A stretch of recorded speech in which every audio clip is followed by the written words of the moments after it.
All right. Looks like we are live. So welcome everybody. I'm Scott. This is Artist Network, Drawing Together. So we are episode 51 and we're drawing these eyes. I want to shout out to everybody who's chiming in the live chat. It's great to see so many familiar faces. So this is just I just have to say how exciting this is for me. I really enjoy these live streaming and just seeing all your familiar faces and names.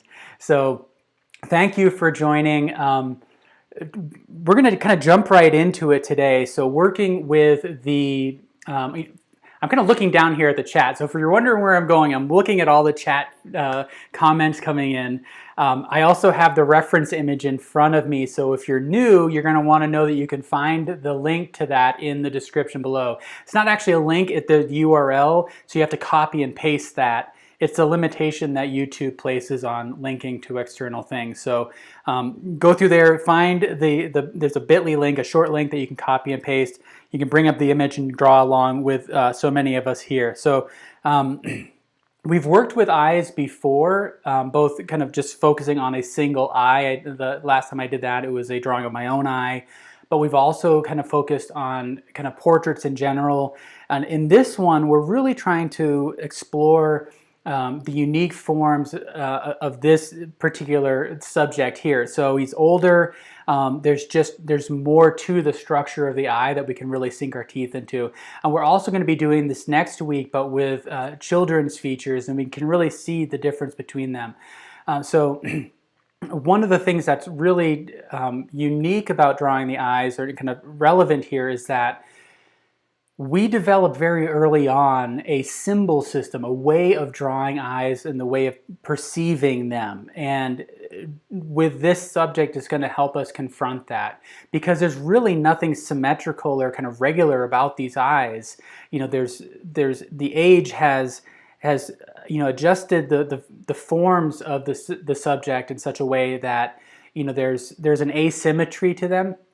And we can really kind of dig into those unique forms there. So let's get into the materials. I'm going to set this aside. I've got an 8x10 sheet of smooth drawing paper here. And you can see that I've already started toning it. I'm going to keep toning it a little bit more. I'm going to be working primarily with this Ebony pencil. So if you have a soft graphite pencil, something a 6B, 4B, if you don't have an Ebony pencil, that should work.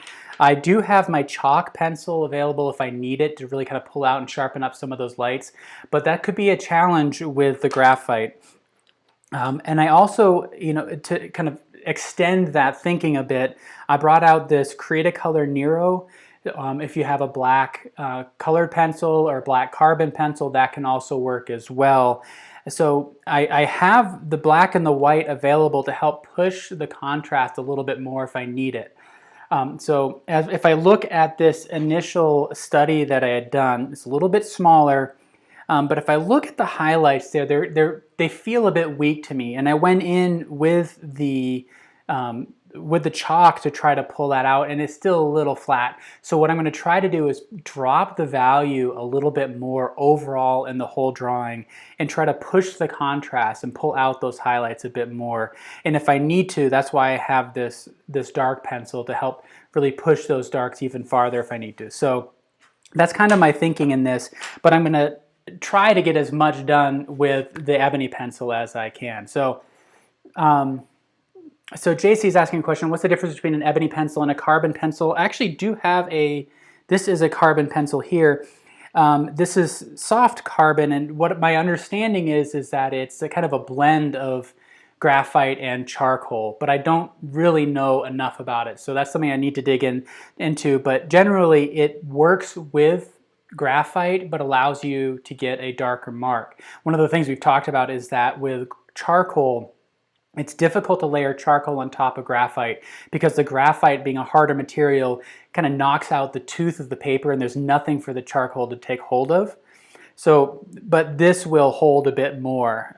This is the carbon pencil. Like I said, I like this Nero pencil, a little bit softer, and I really like the way it accepts on top of the graphite. So hopefully that makes sense. And if you're new, calling out questions here is great. I love to hear your observations as well. So if something looks off, feel free to call that out. If you have any questions throughout the process and you're wondering why I'm doing certain things, that's what I'm here to answer. Other tools that I have that are going to be relevant, I got a new shading stump for today. It's a kind of a finer one. I've got my 2 rubber erasers, just my standard rubber eraser, and then this one that also has a sanded end. This is that mono sand and rubber eraser that I've been enjoying. It didn't work quite as well to pull out the highlights on this in my preparatory one as I had hoped, but we're going to try it again today. And then I have my my kneaded eraser, my trusty kneaded eraser. So let's dig right into it. As you can see, like I said, I've started to tone the paper, and this is what I had done in the initial study as well, and I had built it up to about this level of value, this darkness, but I'm going to try to push that a little bit farther. My primary objective right now is to not have my head dip into the shot, so we'll see how that works. This is going to require a bit more kind of detail and precision than some of the other ones that we've done lately, so I may need to have to lean in there, but I'm going to do my best to drop out of that the shot there so I'm not blocking anything that's on there. So I'm toning this just using the side of the pencil. And as you can see, if you're new, you may be wondering what I've done here, but I've just taken a razor blade to kind of shave this away, and it's quite sharp. I'll be able to use the fine point for the details as I need it. But when I'm primarily, I'm going to be working with the side of the pencil, and I wonder how that's working for you all here. It's a comment that we got a lot early on with many of you is just kind of getting comfortable working with the side of the pencil. And I'm wondering if for any of you, you've experienced that it's become easier or harder, if you've not been able to kind of adopt that, what challenges you might be facing in terms of the pencil grip. I have a variety of grips that I use, and a lot of it is just kind of unconscious. I'm just using a straight overhand grip right now, which is basically if you put your pencil on the paper and you just pick it up with your fingertips, that puts you in an overhand grip. I am resting my knuckles on the surface here, just to give myself a little bit of support and control. But for the most part, I'm just doing this to engage the side of the pencil. I'm rolling it in my fingers so I don't end up with any flat spots. Then you'll also see me draw like this, kind of with the pencil kind of wedged between my fingers, where I can support it with these 2 fingers, my thumb and my middle finger, giving me some control. But I'm also orienting it on the side of the pencil, so that gives me some control. But for just building in an area, just a straight kind of overhand grip is good. Changing up the direction of the marks. Joy is asking, I have a pencil called a Derwent Light Wash and 1 medium wash sketching pencil, a 6B and a 4B. Do they work the same? I don't know, actually. I've never heard of those. That sounds really fascinating. My guess is that it would work. So a 4B and a 6B, if they're calibrated, they're weighted the same way as a standard graphite pencil, then that should work out really well. Those are both soft weight, which should get you a pretty dark mark. So I'm kind of looking at, in the screen in front of me, I see the toned paper here, and it's right next to a small version of the reference image, is what you're seeing there. And right now, I think if I were to take an average value of the reference photo, that puts me at about where I'm at right now with this. So I think that's a good spot to stop in terms of toning the paper. And now I can start actually blocking things in. Maria is asking which pencil. I'm using just an ebony pencil here. This one's a Soho or Urban Ebony pencil. I typically use a Prismacolor one, but I just use whatever I have available. And then Wendy's saying your marks look too streaky. So yeah, that can be kind of tricky, and it takes some practice to control that weight. The initial pass is going to be pretty streaky, and then I just use the side of my hand to kind of wipe it down and then maybe build up another layer. And then each layer, what I'm looking for are some of the dark marks and then filling in the areas between them. So there's a little dark spot here. So I'm going to build up the area around it and apply just a little bit more pressure there. And just continually change up the direction of the marks. And so there's probably 6 or 7 passes that I've done now to build up this tone. and it's relatively even, but it's all going to start off as streaks initially, so if you may just have to stick with it a little bit more, and you practice building up with the weight of the pencil itself and then gradually applying pressure to it. And so I'm just using the weight of the pencil, and then I can kind of lean in, applying some pressure here with the wrist to darken it a little bit when I need it. And the other thing that you can try to practice is rocking the mark a little bit. So if you're leaning into a mark, it's going to leave a dark spot at the end of it. If you're in the same, as you're pulling your mark forward, if you're pushing down, it's going to put the emphasis on either end of those marks. Instead, try to almost lift the pencil on either end, applying weight at the center of the stroke, and that helps to eliminate some of those marks. And don't forget to rotate the pencil as you go. So this is kind of constantly rolling in my fingers as I'm building up these values. So hopefully that makes sense. Relisha is asking about the ebony pencils. Do they come in a different variety? Yeah, I guess the different brands that make them. I don't really know enough. Sorry about that. I just grab an ebony pencil, but I believe there are like jet black, there are black, there are weights there, but they're just not weighted with the same scale of a standard graphite pencil, which might use an HB, 2B, 4B, 6B scale to measure its softness.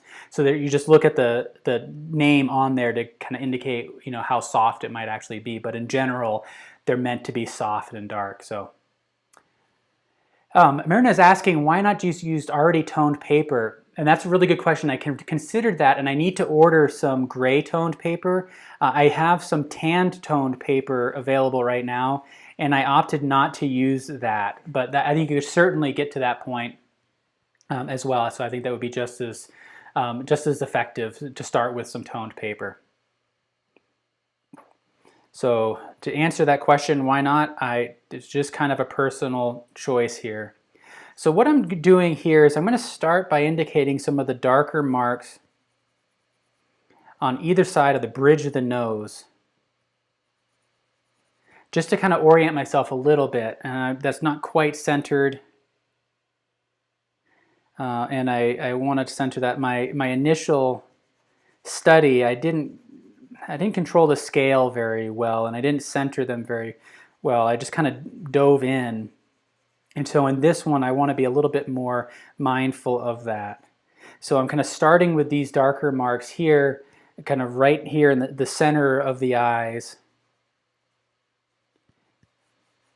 and starting to build some of the darker marks. Now I'm trying to hold off on actually drawing the eyes. I want to build a structure around it first and establish this whole structure and build the eyes out of that so that they feel unified.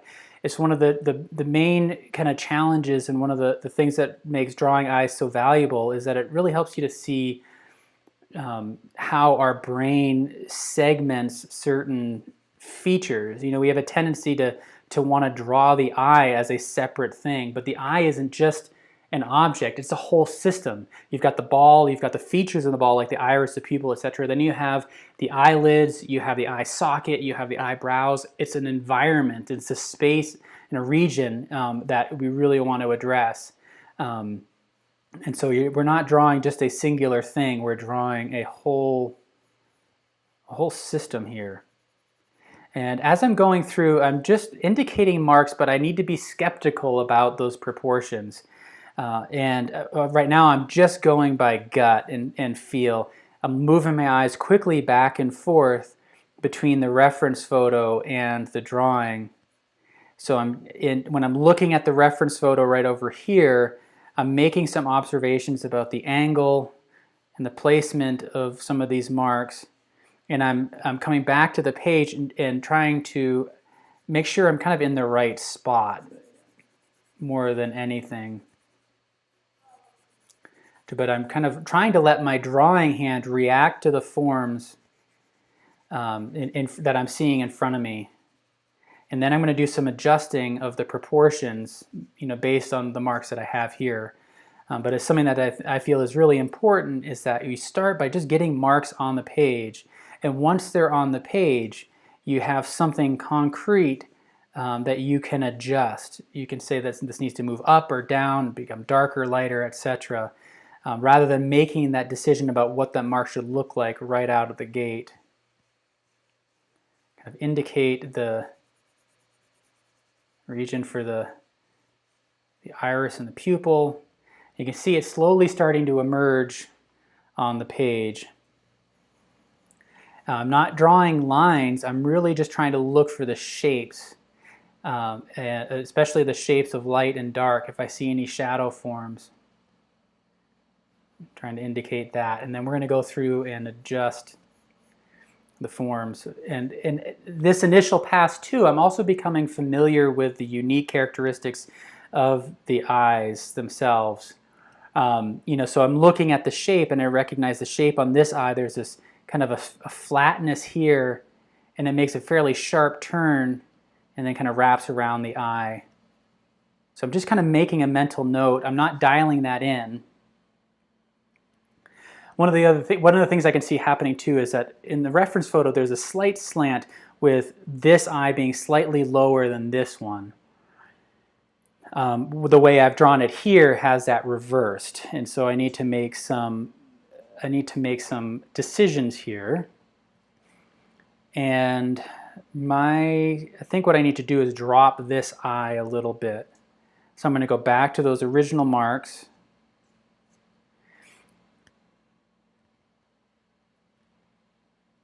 And so one of the things that I'm doing is I'm closing one eye. I'm aligning this pencil with some of the angles, so I'm looking at these two dark marks and I'm trying to see what the angle is between them and comparing that to my drawing. So in this case, I'm finding the angle against the reference photo, carrying it up and over, and now I'm overlapping it with the screen, the overhead view of the drawing. And then I can make some adjustments here. And I need to look at the scale. So that's a technique called angle sighting. Now we're going to do some comparative measuring. So I'm taking the width of the eye on this side. So from the inner kind of tear duct to that outer edge over here, I'm going to take that and I'm going to compare that to the distance between them. So if I establish a mark for the tear duct here and that left side corner there, I carry that across, and that should actually put me right where that dark spot is, which is now over here. So I have a decision to make. I can adjust the width of the eye, which I think I want to do. I actually want to bring that tear duct into here. Now take that across, and that aligns better now. So I'm shortening the eye over here, leaving this dark spot here.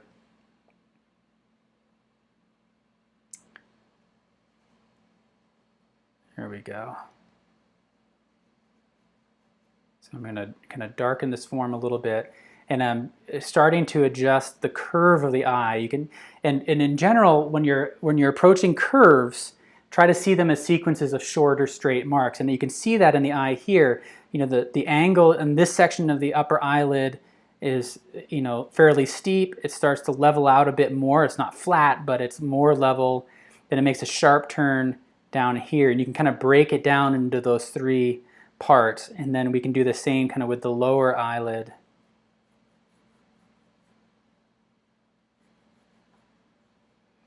And try to break those down into shorter, straighter marks.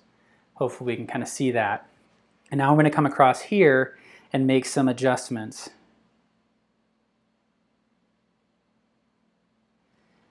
So if this is there's a large dark region here, that should be higher than the dark spot here. So this curve that I've established here needs to drop down to here.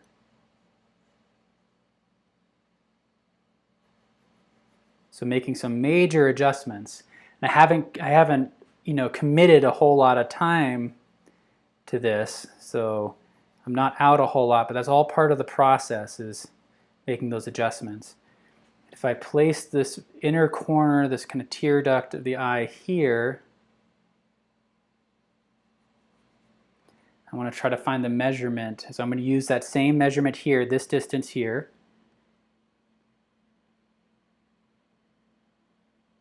Carrying that across to here. So then it breaks into 3 equal thirds. So we take this distance here in the left eye, carry that across here, and that puts us right in this dark spot, right in the eye socket. And then we take that same distance and carry it across, and that indicates where the right side of this eyeball will be. So there are some general rules about proportions of the eyes. You know, generally the eyes are about 1 eye width apart. In this case, it's not quite 1 eye width. It's a little bit wider. So if you're observing some of these general rules, or if you've heard some of those general rules before, that's generally enough to get you started, but you always want to double check that against what the actual subject is. And then this dark mark that was originally the upper eyelid now aligns nicely with that dark spot on the eye socket underneath the eyebrow.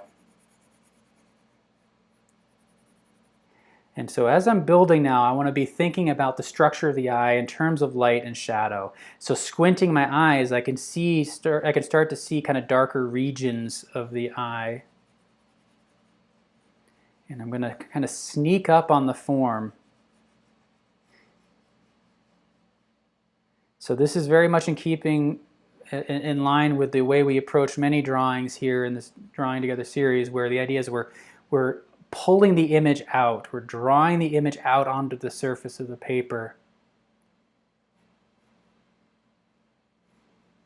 So we're going to try to build up the whole thing at once.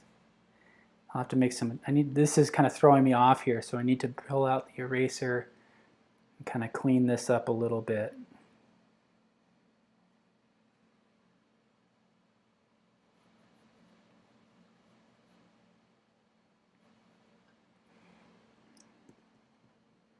Some of those initial marks were kind of distracting.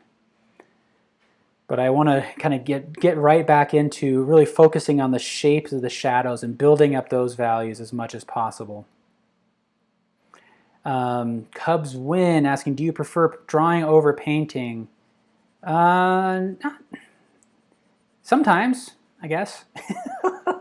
That's a kind of an ambiguous answer, but I had fallen into a habit of painting and neglecting my drawing, which is really at the core of why this whole series emerged, is that, you know, I felt like it was a great time and I needed it to develop my drawing skills, and ideally they kind of go hand in hand.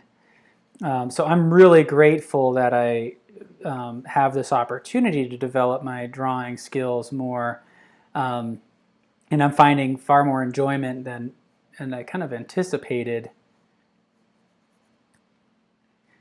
So I think a lot of it just depends on how I'm feeling in that moment, and part of it is just kind of a habit. Like you know, 6 months ago, I would have said, oh, of course I prefer painting over drawing because that's what I do. But I think a lot of that was just built on my habit, what I found myself doing. And I wasn't really being very conscious about the medium I was using. And so once I kind of stepped back and said, you know, I haven't really drawn in a while, it's kind of reignited my love for it. Starting to indicate the placement of some of the creases in the forehead here. But I'm kind of sneaking up on it. I don't want to be too explicit about those at this point. One of the things I do want to do is, if I squint, I see the contrast and value along the nose more clearly. And that's something that I did. This is a reference photo I found on Pixabay that was a bit more flat. I actually dropped this into Photoshop and punched the values in certain areas to give me a little bit more information, create more form and volume. It can be one of the challenges when working with reference photos is, sometimes it's shot for a different purpose than what you may need for drawing or painting. But I think as I evaluate this, one of the things I'm looking at is that one of the mantras that we have here in Drawing Together is that really at any point, can I stop and would a viewer recognize what I'm drawing? And I think so. That's the kind of the philosophy here, is that you're bringing the whole drawing up. And that kind of ensures a certain amount of unity. One of the things that I see a lot in drawing is with an approach in which you finish as you go. There's the challenge of keeping everything unified. There's a tendency for things to then feel segmented rather than all part of one feature. Hopefully that makes sense.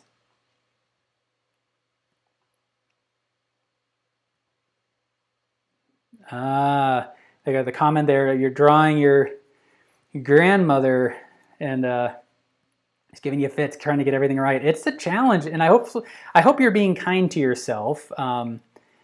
It's especially when you're drawing somebody that you're very familiar with and is personally meaningful for you. We can sometimes enter into that with a certain amount of preconceptions and assumptions that can actually influence things. And so breaking that and trying to become more objective can be helpful. So doing things like taking a photo, looking at it from a distance, flipping it upside down, recontextualizing the drawing can be really helpful so you can see it more objectively. We're drawing a lot more with feeling when we draw portraits than actual observation. We don't spend a lot of time studying people's faces, but we know what they feel like. And that's often what we're drawing from, is that feeling. All right, so now I think what I want to do, I'm going to pull out my shading stump and start to define some of the forms here. Now, one of the things you want to keep in mind, again, and I mention this a lot, is that whatever material you have is an opportunity to contribute to the form. So it's the same with the shading stump. This isn't just about smoothing things out.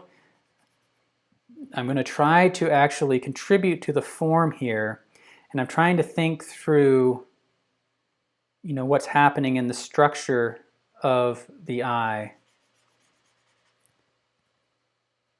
as I go through. So I'm looking in this area, really seeing how this upper eyelid folds back. It's on the surface of a sphere, it's wrapping around, and then there's another layer of skin that's folding in on top of it. So this section right here is actually angled backwards slightly along the upper edge of the eyeball.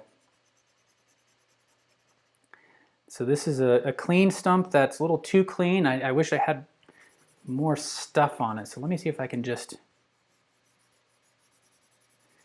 gonna pick up some material. I need to get graphite on there. What I should really have right now is actually a small container of graphite powder that I could dip this into. Then I could actually really be making some marks.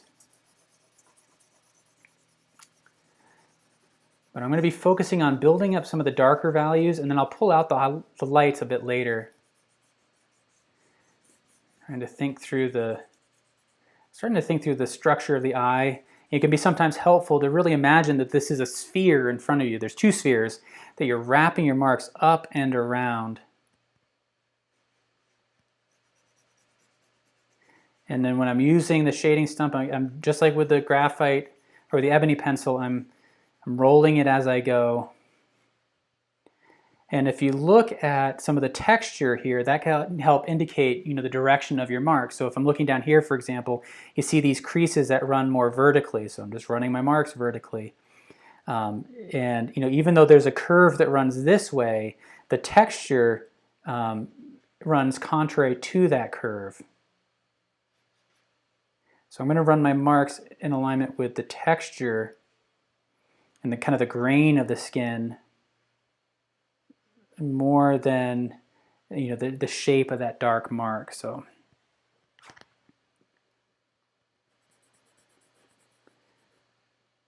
I'm seeing areas where it's a little bit darker. So I'm looking for some of these creases. Using the shading stump is a great way to suggest some of the creases because it kind of lends itself to suggesting thin shadows rather than lines. You know, if we draw each of these creases as a line, the viewer's mind will kind of reject that. If the viewer sees these as thin shadows, then all of a sudden it's interpreted as a form, and that's really what we're going for. It's so easy to see these as lines. But lines also represent edges.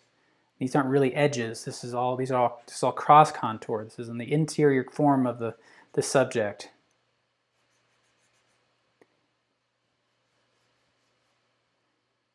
I think it's dark right down in here.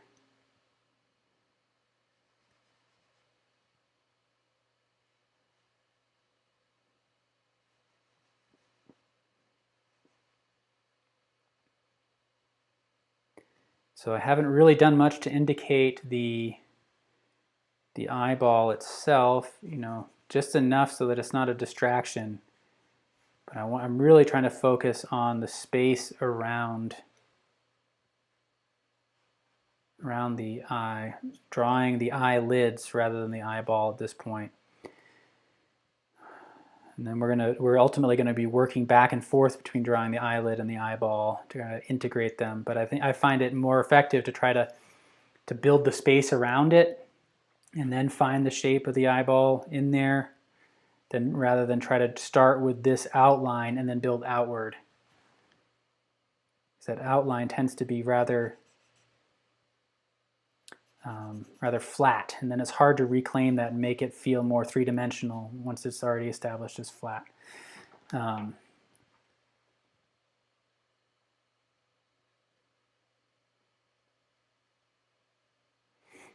it's a good comment there, is that T Artist Flame. So I'm glad to hear that you've been kind of recontextualizing it. You know, one of the things too is that what I've done in the past, and it's not something I'm going to try to articulate it in a way that's honest, but one of the things I've done in the past, and I should do this more often, is essentially have two versions of a painting going at the same time. One that's kind of my practice throwaway, and one that's kind of my finished, right? But not necessarily do one and then do another.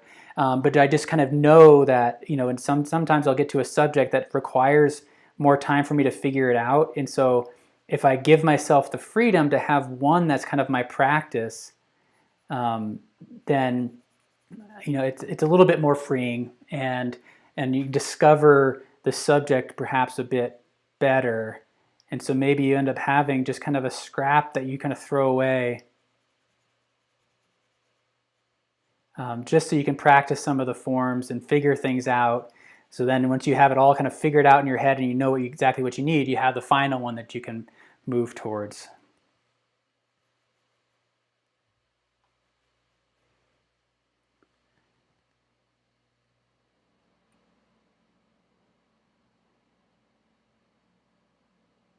Oh, you asked this question, and I'm not going to pronounce your screen name, but you're asking about the Conte crayons. Yes, I have used, it's been a long time since I used Conte, but that was a big part of my toolkit in my freshman year as I was taking drawing classes.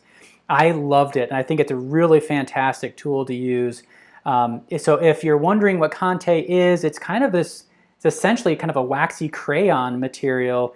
It was used by a lot of artists.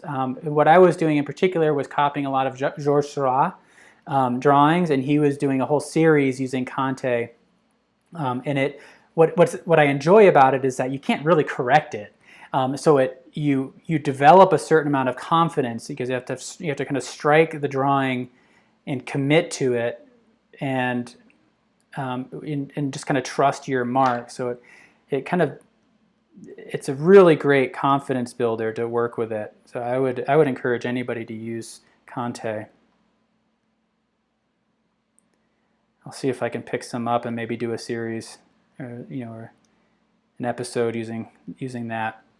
Just giving a little bit of form here. I want to try to create that three-dimensionality. So one of the things I think about here is that the bridge of the nose is actually in front of the eyeball. So I'm going to try to pull that out.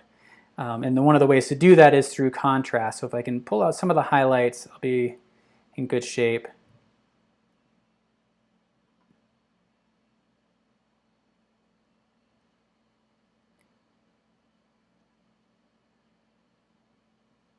Pull out some of the light here to try to start to suggest that three-dimensional form as we go from this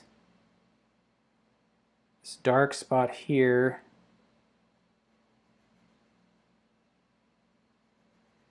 right here in the eye socket.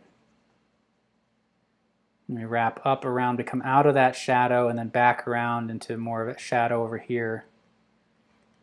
But because this is kind of like essentially a shelf that's sitting on top, it's kind of catching the light a bit more. The same within here, it's in shadow on this side of the eyeball. We come around, hit some light here.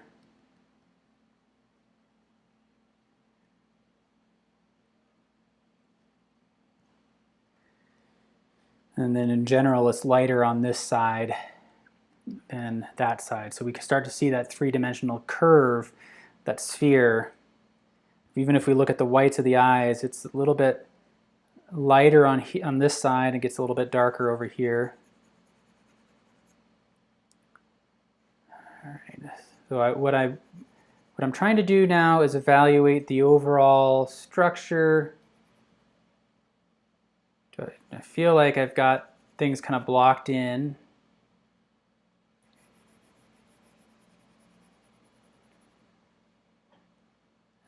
Oh, I do want to do this part. I need to get that lower eyelid that really has so much structure to it. So what I'm going to do here is I got to visualize the path. So I'm going to try to find the lowest point and see where it is relative to the eyeball here. Find that angle. I'm going to create that path as a series of vertical marks, or marks that kind of align more with the texture of the eyeball there. Because if anything, then those marks start to suggest that texture. So rather than draw the marks this way, there's a path that makes that curve, and I'm running my marks vertically along that path.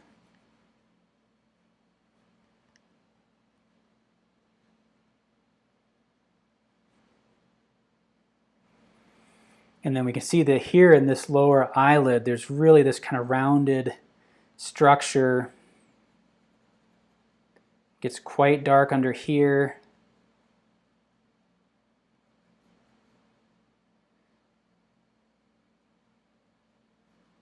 And then we see another kind of section of that lower eyelid. All right, I feel like that overall structure is looking pretty good because now I can start to go in and kind of finish off a bit more. Although I notice that there's a distinct difference in value between the left and the right sides that I want to block in.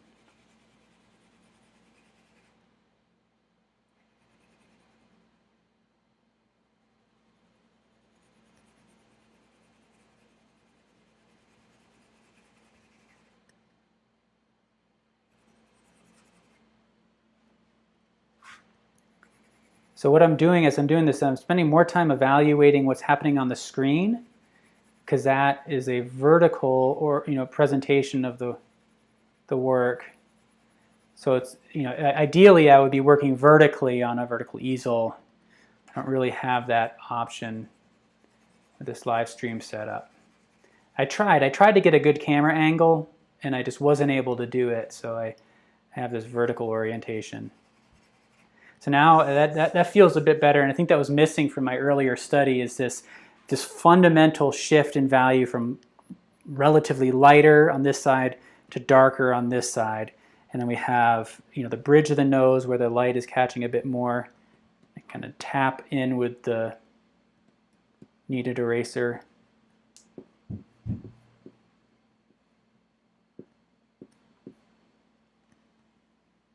Pull out a little bit more form. There's more light kind of striking on this side.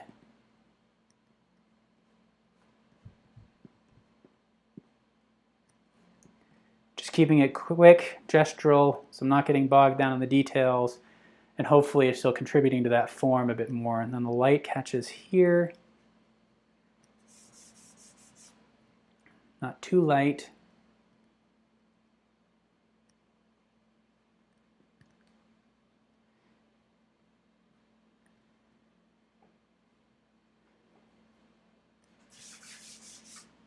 All right, so that's coming together.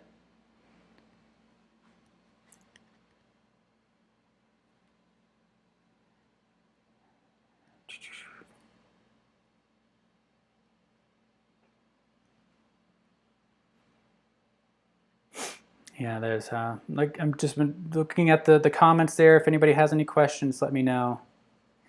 One of the things I want to evaluate is the size of the iris. It's tricky. So one of the things that I've really noticed in this one is that, you know, we tend to think of an iris as a specific circular form in the eyeball, and where there's a tendency to draw a hard line there. But you can really see it in this as a very soft transition from the white of the eye into the iris. It gets sharper with the pupil, but this edge along here is very broken. And in part of that's light reflecting into the iris. The iris is actually a lens that sits on top of that sphere, so it catches light in a different way. And it, you know, the way light bends around that is something to observe.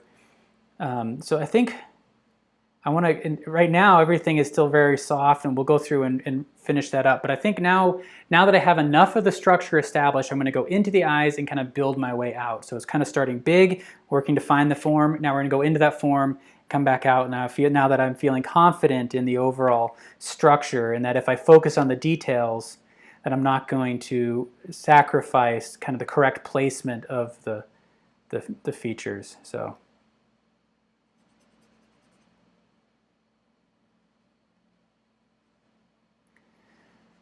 Just kind of taking a breather before I dig in. I'm a little intimidated by them. So I'm just working on some areas where there's a little less at stake, kind of shading in this area. Again, I'm looking for the flow, the texture of that skin.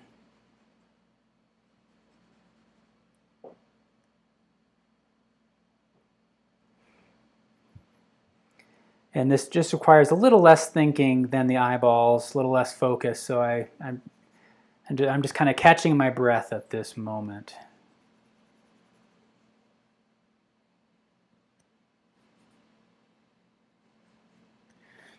All right.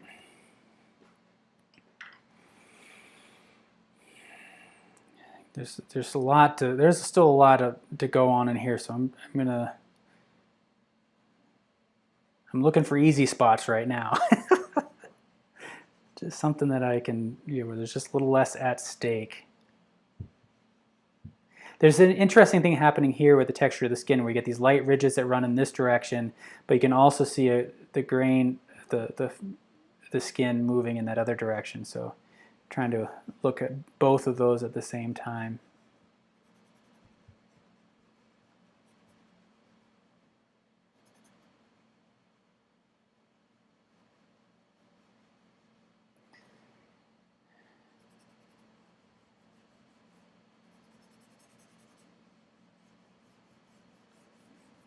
All right, here we go. So I think now I'm ready. Cleared my head. Of course, you know, one of the challenging things is going to be those highlights. No matter what, because I'm working with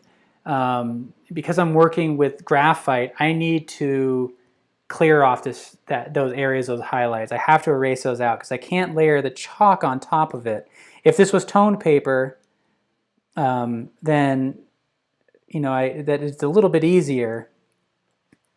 But even then, you want to, if you're going to be layering chalk on a drawing, you want to clear that off so there's not a, you know, there's not a layer of graphite there. So I'm going to erase out some of these areas, and I'm going to overstate them. it's very hard to be precise with an eraser, especially in these small areas. So I'm going to overstate them, and then we're going to fill them back in. But this is going to be really critical in terms of creating that glossy quality.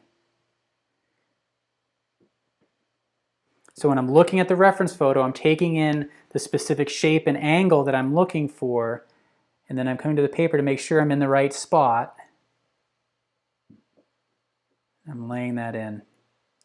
Let me switch to this eraser. Sometimes this rubber eraser just works better. It's a little bit softer. This is a Staedtler. And actually, yeah, it pulls up just more. You can see that's far too large. That's all right. I kind of know that I just can't be precise with that eraser. So I'm going to overstate it, and then we're going to cut back into it and refine that down. Okay. Now we can come back in and refine this down. So if you notice that the white of the eyes, sometimes our brain can be telling us, oh, that's the white of the eyes and it should be the white of the paper, but you can really see its value when it's relative to that really bright highlight underneath it.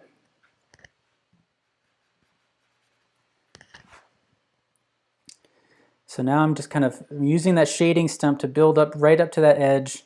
If you need a sharper edge, you can use your ebony pencil and lightly find the edge of that highlight. But I want to be really careful that I don't want that to be a very dominant line. It needs to be very subtle. And this is where in that initial study I felt like I didn't quite have enough value contrast for those highlights to be, dominant. So I'm going to try to darken everything a bit more. Just to create some more contrast. Go dark with everything else.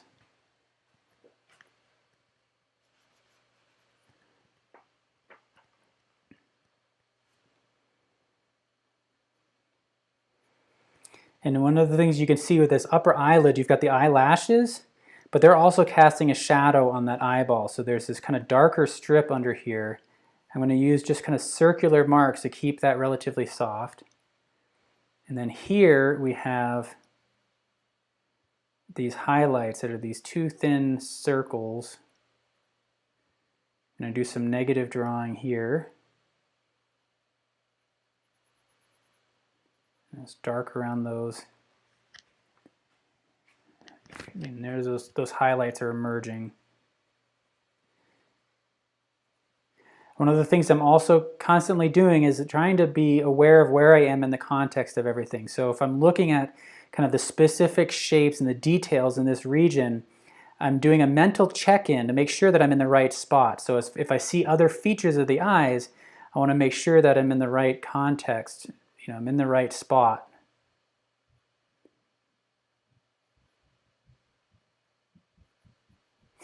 Let me pull out this Creatacolor.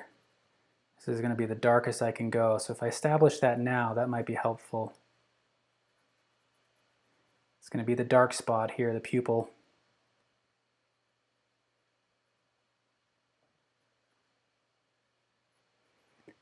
You see how dark that is relative to everything else. That helps to provide a little bit of context for the value decisions.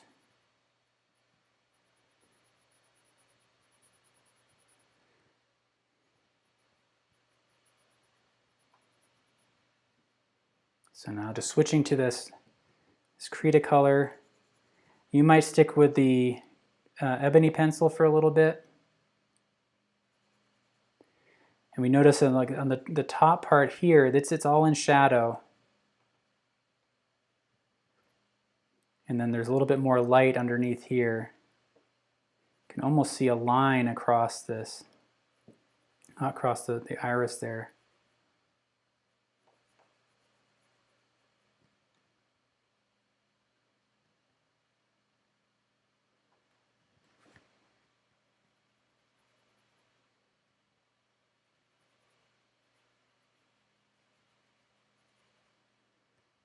Sorry, I'm just concentrating a little bit more.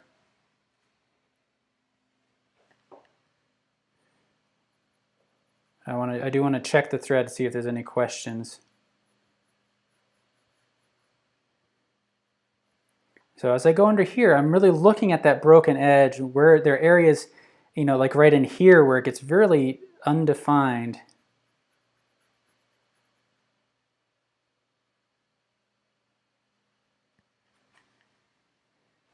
And then here along this edge, there's this kind of dark band catching in the iris. You know, so there's the cornea, which is the lens on top that bulges out over the eyeball. The iris is actually a cone that angles inward into the pupil, which is a hole. And so this is actually angling out, and it catches the light in interesting ways.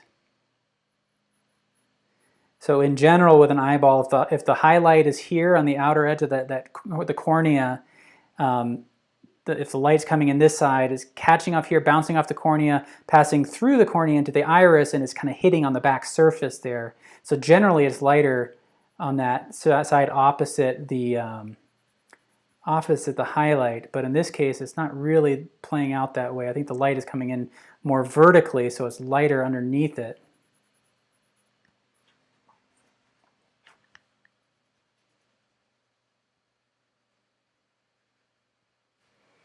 Just going to soften that up. Now this is, I'm going to switch back to here. There's really some subtlety happening in here. There's a bit of a kind of a shelf along this upper eyelid that I want to try to indicate. And it gets darker on the eyeball, a little bit lighter on the eyelid.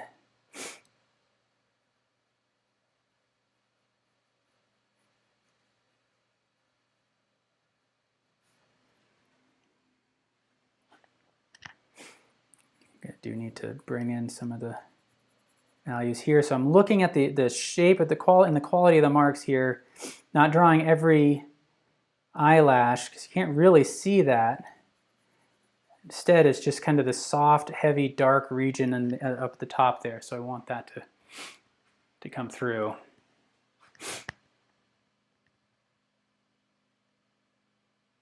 Christina, that's a good question. Older than who? Oh, there's a question about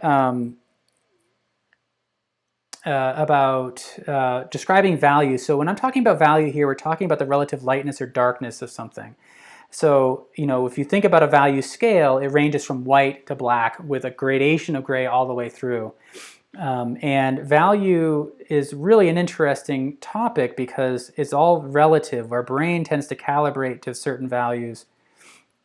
You know, we'll look at a light value and kind of assign it as being the white, when in fact we could potentially go even lighter than it. The same with dark. You know, we'll look at an area and initially it'll feel like dark.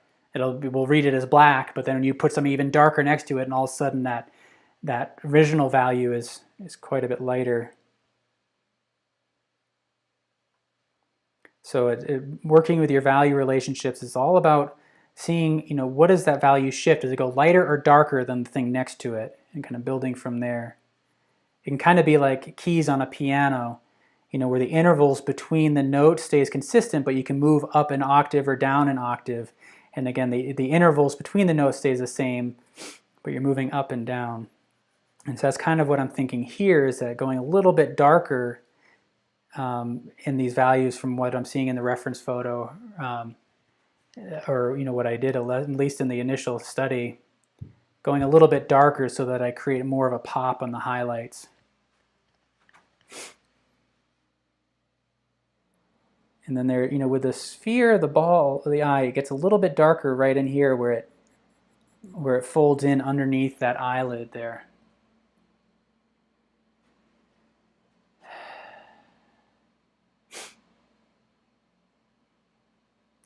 Alicia, that looks so good. What am I doing with my life? Why am I not this good? You are doing just fine. You know, the thing about drawing and the approach that I take to it is that it's about drawing, not the drawing. It's about the act. It's about the process, and drawing allows us to connect with the subject, connect with our own bodies, building up hand-eye coordination. It allows our brains to focus on things. There's so much that happens in the act of drawing that we sometimes lose sight of because we get so focused on the object of the drawing itself. And so hopefully you're being kind to yourself and you're just enjoying the drawing process. You know, in the hundreds and hundreds of drawings that I've done, you know, each one I walk away with saying, I wish I had done something better. And that's what gets me motivated to do the next one. You know, you always want to have something that you can improve on. You also always want to define what you're doing well so that you can carry that over. And you say, hey, I liked what I did here. I'm going to try to duplicate that. So again, be kind to yourselves. Patient. It's all a process.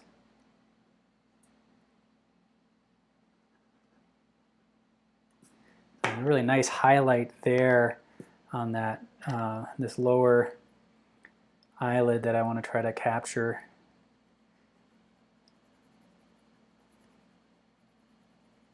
So I'm using these kind of circular marks down in here so that I'm not becoming too directional. I want this to read as a shadow, and if I make too harsh of a line, it will be too flat. So I'm trying to keep that fairly soft where it's dark.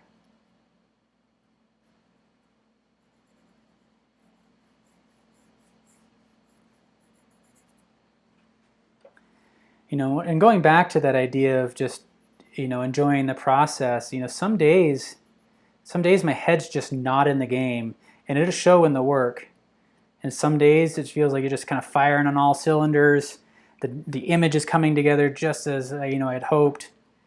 And some days I just want a good drawing because it's like comfort food, right? I just want to do a good work of art, but I'm like desperate. I'm scrambling for something, and that never really works out.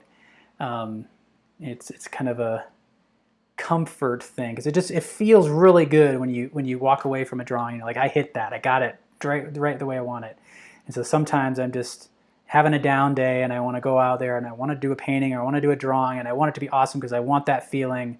But that's not where my head's at. My drawing and painting typically then reacts and reflects the my mood in that moment. So again, just be kind to yourselves. It comes and it goes. All right, so I feel like I can use, I think I can move over. Oh, there's a question about using a shading stump. Can you use a Q-tip? I think you can. I've never actually done it. You may not quite have the precision, or be able to apply pressure the way you can with a shading stump. So, you know, in this case, when I'm using it, it's not just kind of blending things. It's also being used to define kind of creases and texture in the form. It's contributing to the form. You may be limited in that ability using a Q-tip, if that makes sense. Okay. I'm going to kind of work my way across here. So as I get to this fold, you know, one of the things is that you look for some variations in value in that fold. You can see how it gets this whole eyelid gets darker as it moves into that crease, and then you hit this really dark kind of center of it.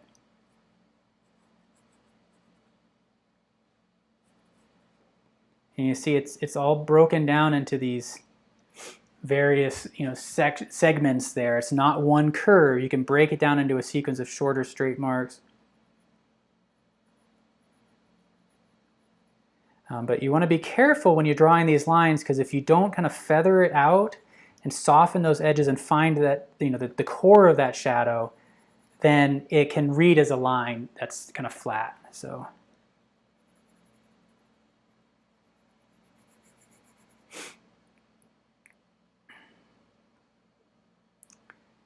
that's a good comment there, Greg, about the Q-tips. Thank you. Yeah, they're not something that I've really used a whole lot, but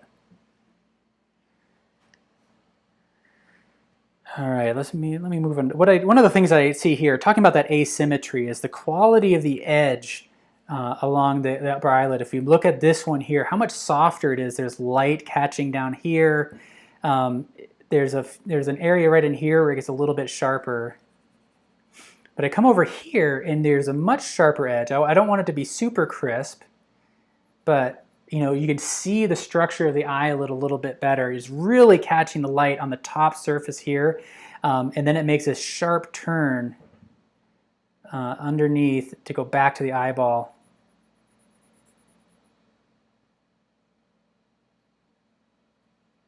So you can see I erased that huge area out because I don't have a whole lot of precision with that eraser. And now I'm doing some negative drawing to find that little speck of a highlight there.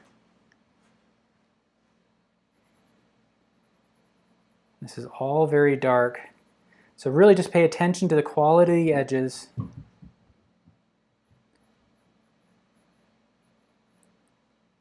Looking for the pupil here.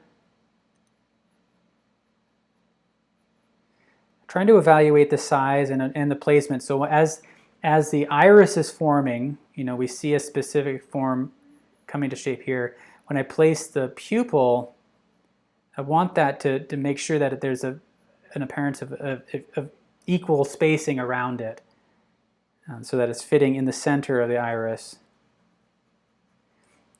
Might be some perspective applied. It may not be perfectly symmetrical, but I'm trying to be mindful of those two things. It's not just drawing the circle for the pupil, but drawing it in such a way that it aligns with the overall structure of the eye.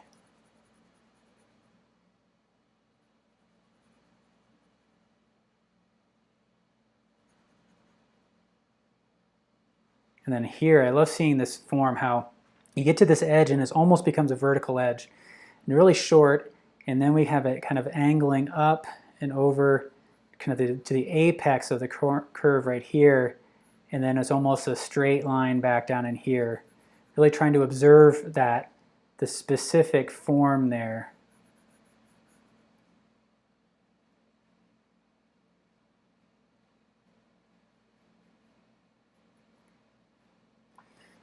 I'm not happy with that. I kind of overcut that a bit more. Here's what I need to do. I'm going to switch to this Ebony Pencil.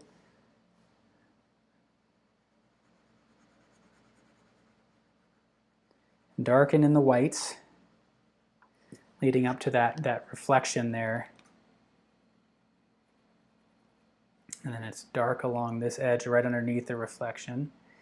And that reflection it kind of trails off right around here. There, that's a little bit better.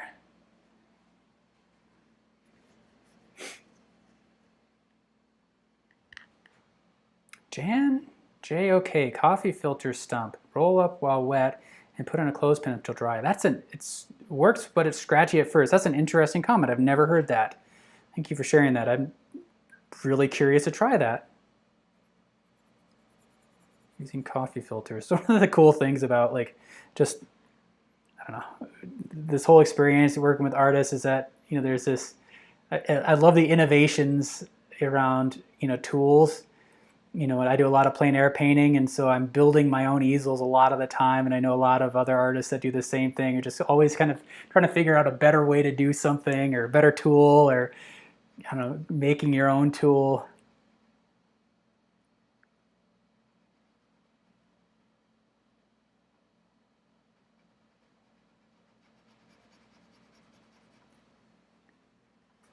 All right, that feels better along in here.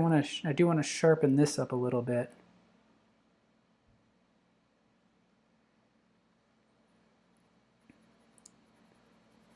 And I'm glad I grabbed this. So if you have a carbon pencil or a black pencil that you can use, that can be helpful. I like this Creatacolor Nero pencil.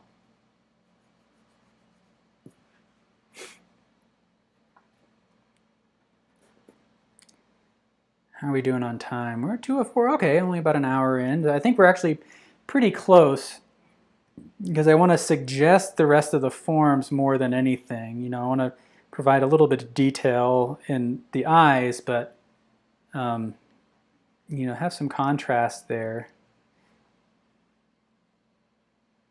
All right, let me get back to this before I get too distracted. So this is really interesting. The shape here And you can see, again, it's not a solid line around that outer edge. Let that break up.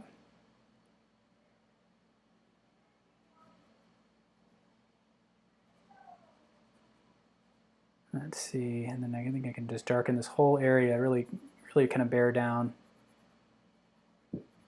Just be mindful of any marks that are appearing.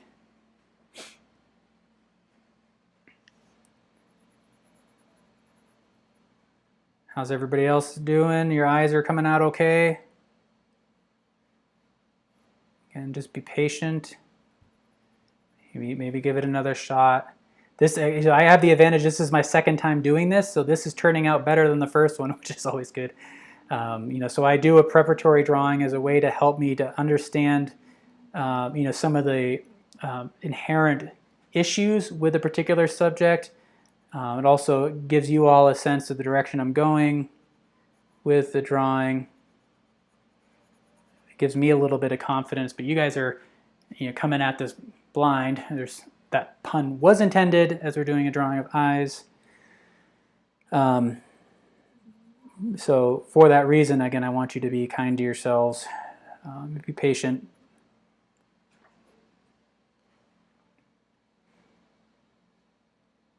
It's like when we go to a gallery, we'll see, these amazing works of art, but we're seeing the best of the best. Most artists, they don't necessarily share all the works that didn't really work out. I know for me, I paint over a lot of stuff, so a lot of my failures kind of just don't exist anymore. You can really see these lines here that lead back along that upper eyelid into that crease. I think that's really important to creating that form. So, this is really all about studying the structure of the eye, and it's such a kind of a strong example of that. It's going to be really challenging, I think, drawing the features of a child, because we don't have these, really these creases, these forms, the texture that give us something to kind of sink our teeth into, and the forms, the volume of the materials, of the subject. So it'll be an interesting challenge. Okay. As I look up here, I'm just going to try to really see and kind of suggest the cross contour of the bridge of the nose to kind of create that that form. We don't have a lot of information on the nose to be able to create a lot of depth, but so maybe we can use the direction of our marks to reinforce that.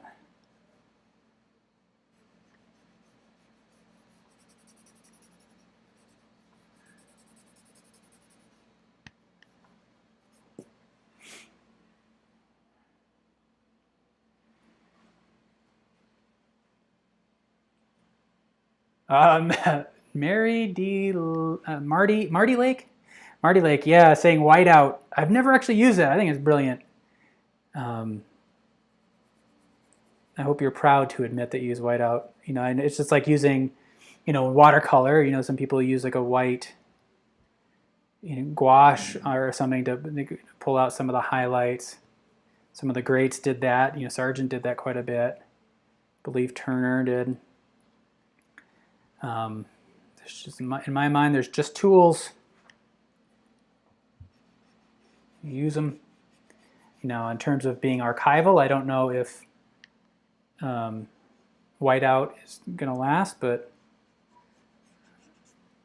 it all depends on what you're doing. So if you're doing a work for somebody and you intended to hang for hundreds of years, whiteout may be a challenge, but I've never had that I've never had that challenge to contend with. These are just for fun, so. Okay, let me switch to this. I need to get some dark right up in this area and really start to define some of these folds here.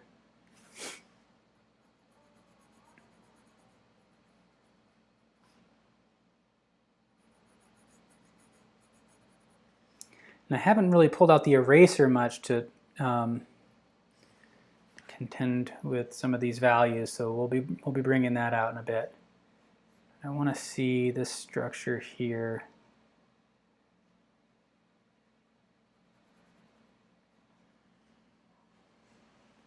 So I wrap around here, I want to see this upper eyelid kind of tuck in under here. We have this crease.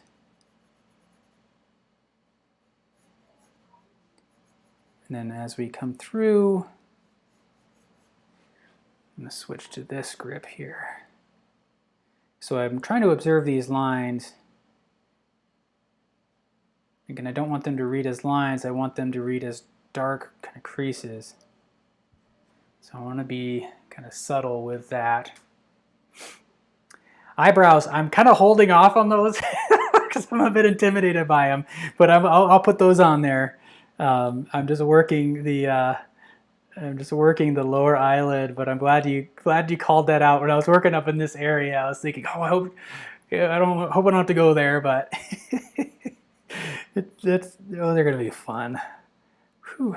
They're just I'm not quite sure how I'm gonna do that, so I'm gonna give that a shot. We may have to experiment. I guess I kind of ignored it a bit on my preparatory sketch. I just suggested it enough, but I think that I do need to make them a bit more explicit in this version because it's such a strong feature.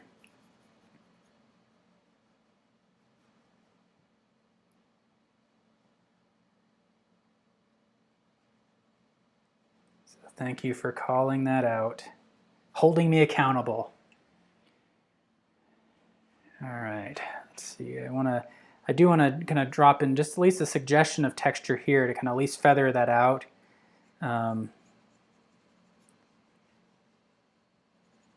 You know, we're doing this drawing of the eyes, but I don't want them to feel like they're floating too much.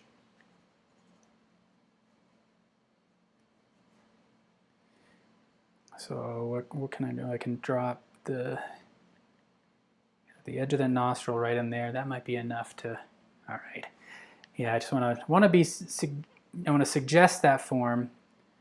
Okay, I'm kind of working around those eyebrows because that's going to be wicked fun. But I do need to go over this area a bit more. Looking for the path. I'm also looking at the direction, the kind of the flow of the of that skin, and you can see I'm just using the side of the pencil, putting some pressure down my finger, and there's a bit of a rocking motion. So at some of these, it's just the wood is kind of resting on the surface, so the lead's not even touching right now. As I rock up, then it engages that side of the pencil a bit more, and you can kind of rock it a little bit more. So that's kind of the movement that's happening is this kind of rocking motion to engage the tip a little bit, but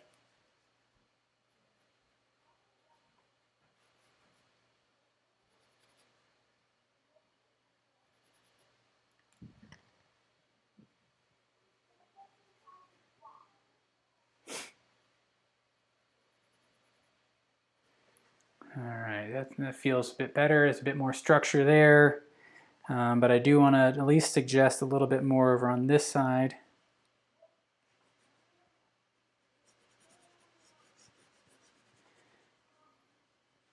And so hopefully this is illustrating that the idea, you know, of building the whole thing up, not necessarily finishing one area then moving on to a next, but you know that it's whatever works for you. You know, I've mentioned this before. One of my idols in the art world is Neil Welliver, who's a painter from Maine who does these amazing landscapes, and he worked in a very peculiar way in which he kind of started in one corner, worked down to the bottom, and never went back. And I tried that, and I just could never do it. Everything would just fall apart. I couldn't hold everything together.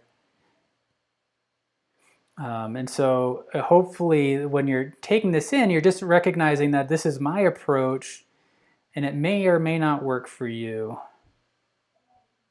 So as I'm working with these creases here, I'm loosely matching these 1-to-1, but using the side of the pencil, I'm kind of going up along that path, trying to find it, But there's also kind of a feathering because there's this crease is going inward, so I don't want it to be a solid line. It should be a little bit kind of feathered a bit. And try to break up those lines. And so you can see that, you know, I can move my hand from being vertical and follow up along the path, making a really fine mark, to then rotating it where I broaden the pencil a little bit more and make a little bit wider stroke. And so if you kind of play with that rotation, you can get some variation in that line work that's going to make it feel more natural. Because you want these to read as creases, not as lines. And so some of the things we talked about before in the series is that when our brain interprets it as a line, it will typically assign it as a contour line. It'll say, all right, that's a contour line which represents the edge of a three-dimensional object. So if my brain interpreted that as a contour line, it would say, oh, that's the edge of his head. Well, no, it's not the edge of his head. It's a crease that's in there on the surface as part of the head. And so we want to just make sure that as you're doing that, you're evaluating the quality of the lines and making sure that they read as creases, not as contours, if that makes sense. So variation is important. I think using the side of the pencil is typically more effective than using the point.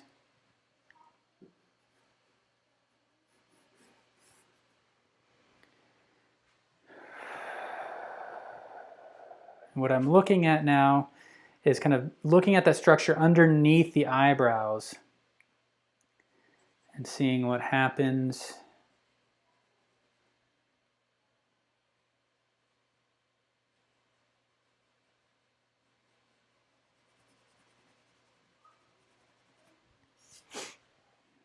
All right, and now let's go for those eyebrows. How am I going to do that? Let's see. Let me try this rubber eraser. And I want to find kind of the bigger shapes first. See what the overall shape is before I get bogged down in individual hairs. So if I'm keeping my eyes out of focus when I'm looking at the subject. And seeing what stands out and what disappears. Because it's easy when we focus on those areas, you get sucked into each one of those individual hairs.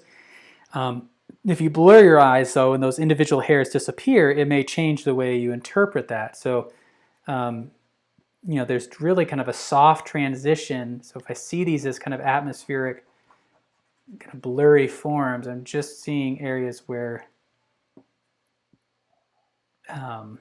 you know, there's larger areas of white and dark,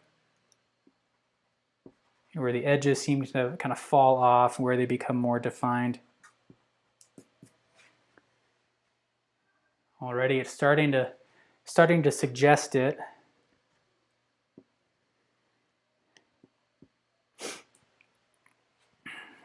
Now I've got,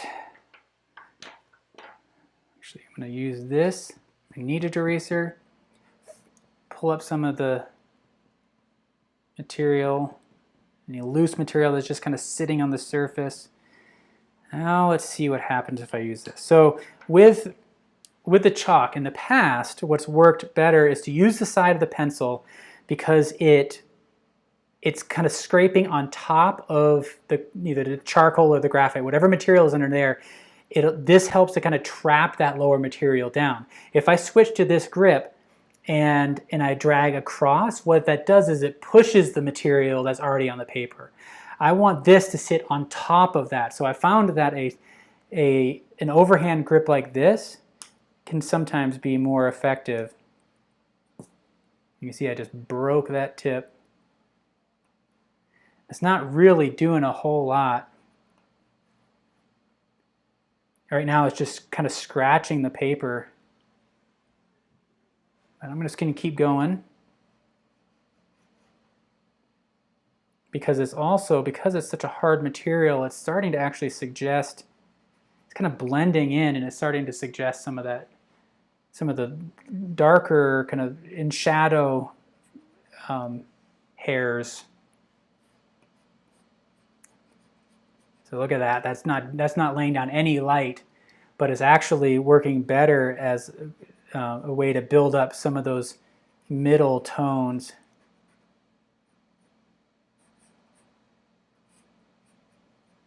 And kind of create these harder edges along there. So that's what we learned about this material. That's not laying down at all. Oh well, it's fascinating.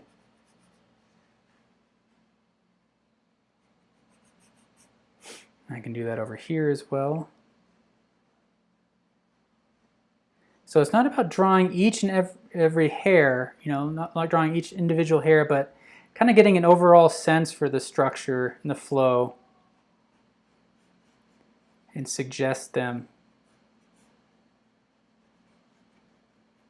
So some of these marks is actually, I've picked up the graphite and it's actually depositing more of the graphite than the chalk. But I like that it's a harder material, so it's giving me some of these nice fine lines.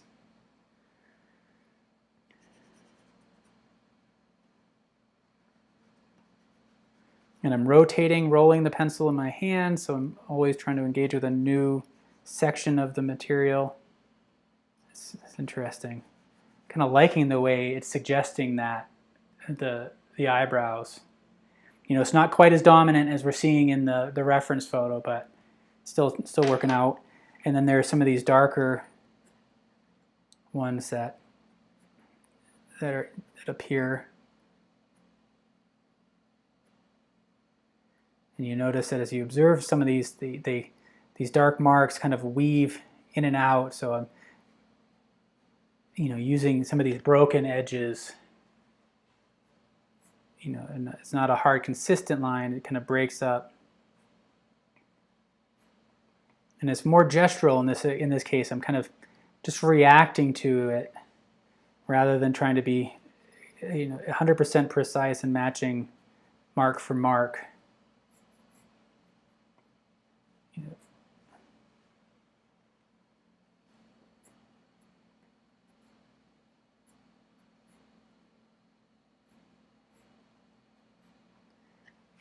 There we go.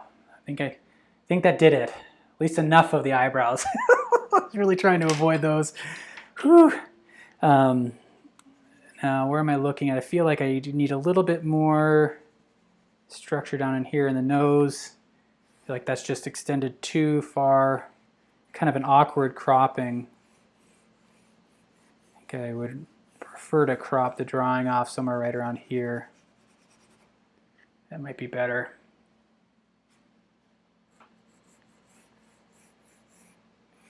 Let's see, what do I have next? Shading stump, back into some of these creases. I just want to make sure that they feel like there's some structure to them. So I'm bearing down a little bit more with the shading stump over those creases to kind of create a suggestion of form and volume, and each one of those has a unique form.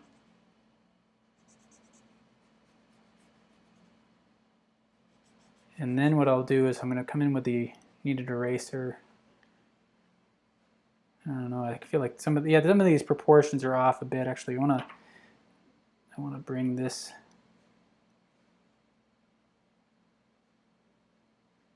that crease down. That works out all right. I'm going to pull out the eraser in a little bit and give a little bit more form and volume to each of these creases that we have here.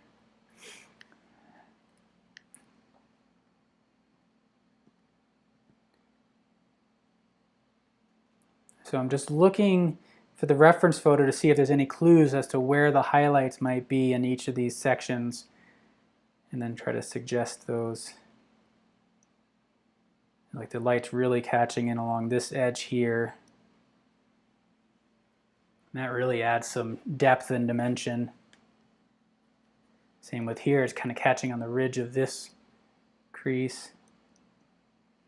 One of the nice things about the kneaded eraser is because it's in a regular form, it kind of lends itself to the suggestion of texture.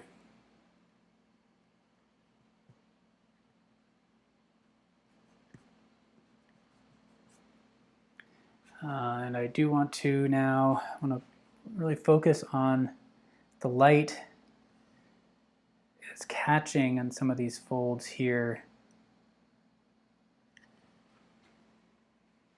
Pull out some of that form and volume there. So in this upper eyelid, you can see the light catching right up along this section and falls back into shadow. And it's stronger here at the top, a little bit lighter towards that edge there. That helps to create that rounded look.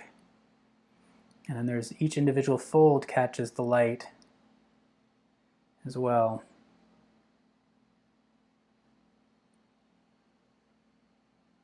Light's catching underneath there. And under here too.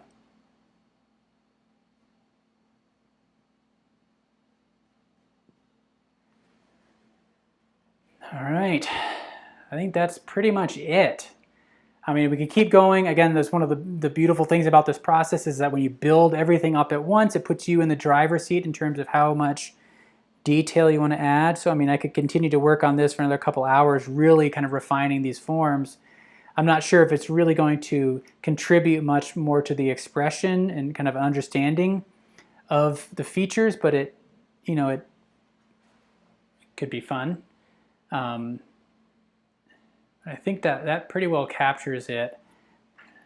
As I'm evaluating, I feel like some of the value in here could be dropped down, made a little bit darker.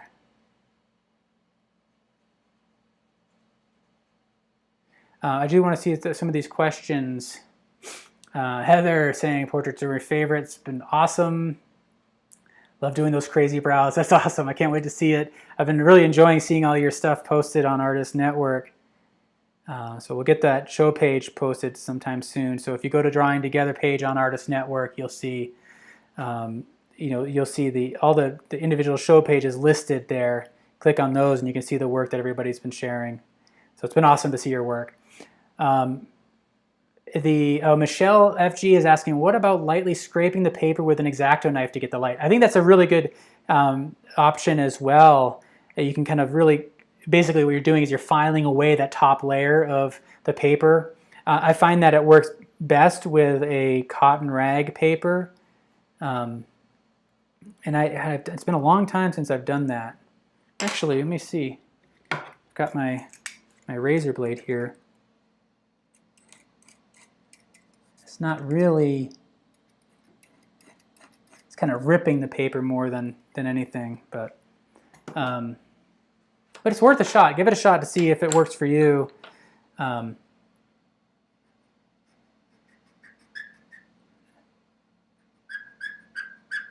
you can really hear me bearing down with that charcoal, the white charcoal. Trying to get something on there, but it's not great. Ugh, it's just flat. Sometimes wetting it can help. That does pull out that highlighted a bit better. Just tapping into my tongue, getting that chalk wet.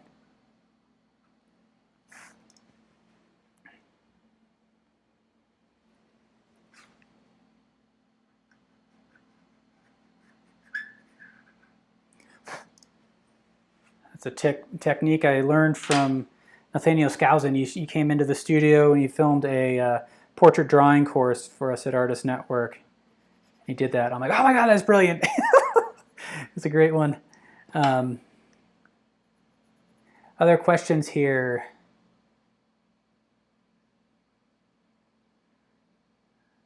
Louise, truly inspirational to watch you draw. Also a good reminder of how critical it is to have one, a high quality reference photo, and two, patience and extreme attention to detail. Yeah, patience is important, you know, and I think for me, there's some days where I just enter into a drawing knowing that I don't have a whole lot of patience and I want it to be just expressive.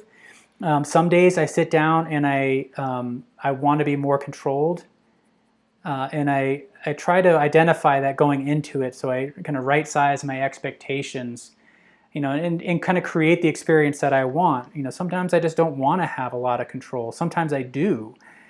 So, well, you got to figure out what works for you.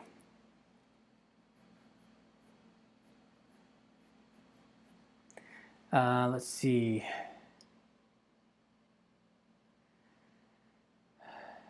Shirley is saying white chalk and white pastel's not working for you. You know, white colored pencil might be able to. It's just hard with this material. So somebody had suggested that early on. I say, well, why not start with a toned piece of paper? And I think that's that would probably be the best way to go, is to start with that toned paper, you know, and really identify those lights. It kind of starts with a darker value, and you can bring that higher tonal range out using the white chalk or white charcoal. But you know, in this case, it just is what it is. Sometimes we're just kind of limited in that range that we can get with the layering of the materials. You know, another thing might be to mask it with like a masking fluid that you might use for watercolors. I've never actually done that for a drawing. But if you know you want to protect a certain area, then you might try that. But part of the drawing process for me is moving things around. And you know, when you're using a masking fluid, you kind of have to identify where that highlight's going to be right out of the gate. So using a masking fluid really wouldn't work for me, but that's something that you could try. Let me see.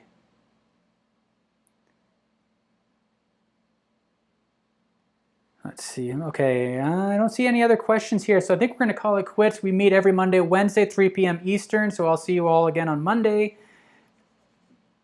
with the sub. I'm so bad at remembering what's coming up next. Oh my gosh. I can't quite remember. But I know we're doing children's features. I'm pretty sure it's next Wednesday, so we're kind of breaking that up. So we're not doing two facial features back to back. So Betty Vermeer, and finding that negative drawing sometimes shadow shapes around the main hair is working. Okay. Yeah, so I think, you know, sometimes just, doing some negative drawing around some of the features, some of the eyebrows can be helpful.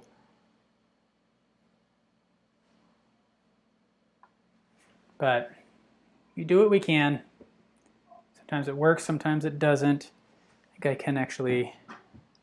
I didn't quite place this highlight over here quite correctly. It's a little bit big. I'm going to narrow that down a little bit.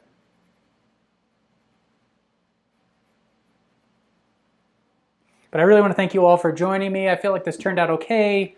I can't wait to see all of your drawings. So look for that page on Artist Network where you can share your work. I love seeing that happen there. You know, we've got the boat drawings. I can't wait to see those posted as well once that page is up and running. And then these ones are going to be a blast to see. So thank you all, and I have a great weekend. See you all on Monday. Looks like all the questions have come in. Oh, Mountain Mist. That's right. I'm going to be doing atmospheric perspective. Going to work on landscape, which is my favorite. Oh my gosh, I can't wait for that one. So I'm so glad you remember that. Thank you. And then we're going to go back to the facial features. But oh yes, the Mountain Mist. Thank you for catching that.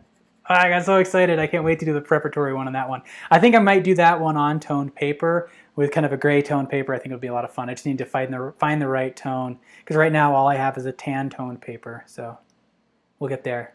Thank you. See you all. Super excited. See you all Monday.